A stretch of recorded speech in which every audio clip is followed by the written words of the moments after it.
Hello my friends, welcome to Take and Eat, a series of cooking activities for families designed to help students grow closer to their loved ones. Today we'll be making Patience Baguettes.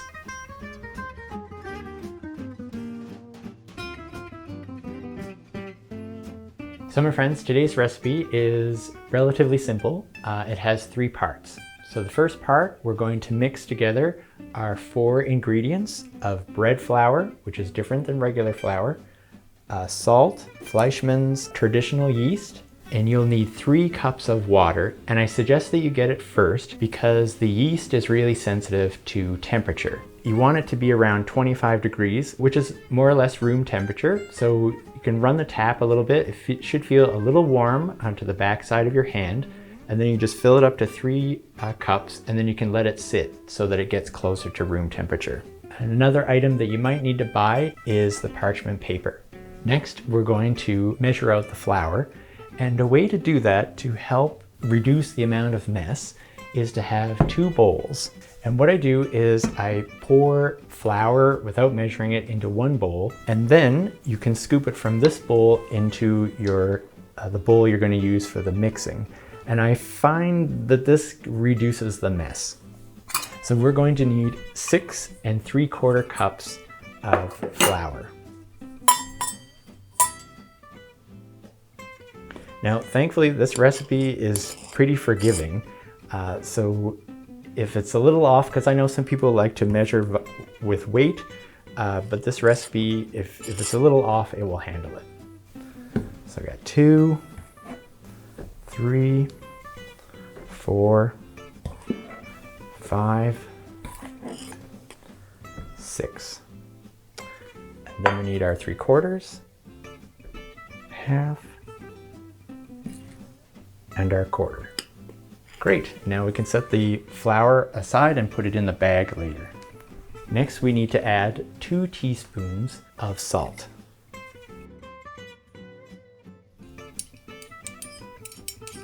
And 2. Now to mix it, I suggest that you use a wood spoon, but instead of using the spoon part, use the handle. And doing it this way will help reduce the cleanup time. Then we're going to add 3/4 of a teaspoon of yeast. It's what will help the dough to rise. Once again, we use our wooden spoon to give a quick stir. Okay, and now we're going to add our water that we set aside, which is 3 cups of lukewarm water around 25 degrees. And when you put in the water, at first it's going to seem like you added way too much water. It's going to almost look like a soup. But after about 2.5 minutes of stirring, the flour is going to amalgamate into a ball. Yep, so you can see it starting. I find that some of the flour likes to hide at the bottom. Oh, or jump out of the bowl. If you have trouble getting it all to come together, you can use your hands if you want. Okay, great. Now that you have it mixed together, you can get a tea towel and cover the dough, and it's going to take about 8 to 10 hours for the yeast to have the time it needs to make it rise. So when I think about this recipe and the idea that you have to wait like 8 to 10 hours for it all to rise, it makes me think of events in my life that I need to be patient about. Something I'm being patient about is waiting for Christmas. And I'm waiting for Christmas because it'll be a time when I get to see my family, which would be really, really great. But how can I do that in a patient way, One of the things I love about Christmas and seeing my family is giving them gifts. So a way I patiently pass the time between now and then is thinking about the kind of gifts that I can give them. In particular, like pondering how I can make it really meaningful for them. So, thinking about what my family likes, trying to draw in experiences like from my childhood with my sisters, and, trying to see if I can create a gift that really speaks to their heart. That's something that helps me to wait patiently. Another example I got from a friend of mine who was patiently waiting to try to find a job. And I know it's a little tricky because you never know how long you have to wait in order to find a job. My friend was telling me that her like teen daughter kind of like caught on to the idea of like that, you know, it can be kind of stressful to wait for to find a job. And I was like, I kind of asked her like, how did you handle that? So she offered a great answer. She said, what I did is I asked my daughter to pray with me because on one hand, it like acknowledged what she was observing, but in the same way, it dealt with the kind of uncertainty of that waiting in a really constructive way. And so I thought I would share that with you because, you know, it might be a point where the young people in your life ask you about something and you're like, how do I handle this? And I really thought the idea of like, let's pray together about this, provided a kind of unifying way forward that helps us to wait. So after you've patiently waited for 8 to 10 hours for the dough to rise, it'll look something like this. I don't know if it's double in size, but it's certainly increased about by about 50% or so. So the next step that helps to keep down the mess is I have to get some kind of pan if you have one. And the dough is going to be really sticky, so it's helpful to take some flour and then to spread it onto the pan. You can do it on the table if you like, but I just find putting it on this pan really helps cut down the mess and makes cleaning easier later. Next, then we need to use our spatula and slowly try to coax the dough out of the bowl onto the pan. So you want to really try to avoid pushing on the dough because we want to keep that air in it so that the bread has a beautiful structure to it. So I try to like use the spatula and slowly work around the outside. Great. So now we're going to take some more flour and we're going to put it on top of the dough, because after we cut it into 4 parts, we're going to flip it over onto another tray, and this will help reduce it sticking to the paper.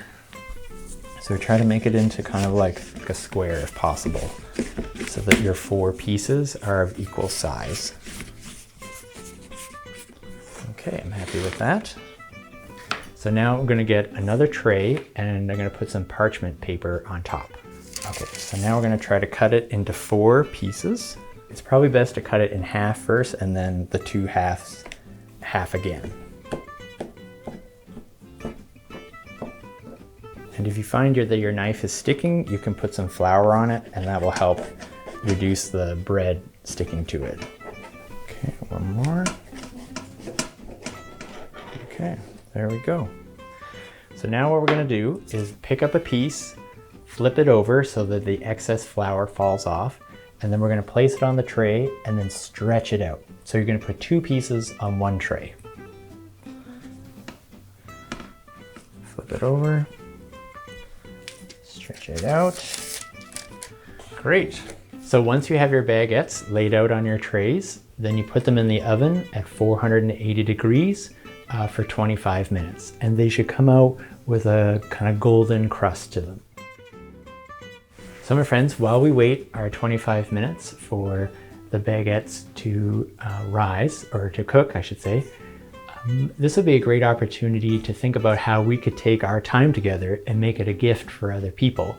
Like, I don't know about you, but I would love to receive a loaf of bread from someone. And this would be an opportunity to think about, you know, who is someone in your life that your family really appreciates that we could share this gift with. An idea that you could use to help present this gift to other people is to take a piece of your parchment paper and decorate one side of it. You know, like, we love you, Grandma, or thank you, teacher, for all that you do for us. And you could use that, putting the baguette within and then wrapping it, and then using that as a kind of wrapping paper to present your baguette to someone that you care about and appreciate.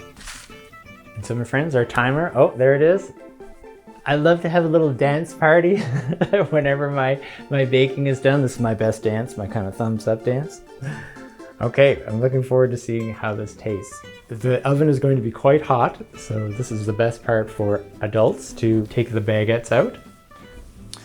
Here we go. Now, they're really hot right now, so it's good to let them rest for about 5 minutes. So a few things that go wonderfully with this bread is just plain butter. So you can cut off a piece of the bread and then put a little butter on it and taste it, which is fantastic.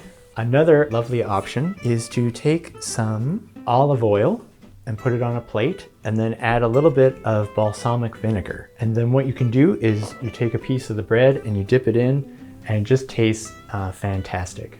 Thank you so much for this time together, and I really hope that you enjoy your bread. But in particular, my real hope is that you get a chance to share with one another, especially about things that you're waiting for in your life, and to think of ways in how we can wait together patiently for these beautiful things to unfold in our lives, and to carry together things that might be at times a little tricky. In the name of the Father, and the Son, and the Holy Spirit. Amen. Heavenly Father, we give you great thanks and praise for this opportunity to bake and to be together and to share from our hearts. Please bless all the families who have participated today and help them to grow closer to one another and to experience your love through each other. We ask this through Christ our Lord. Amen. In the name of the Father, and the Son, and the Holy Spirit. Amen. Take care, my friends.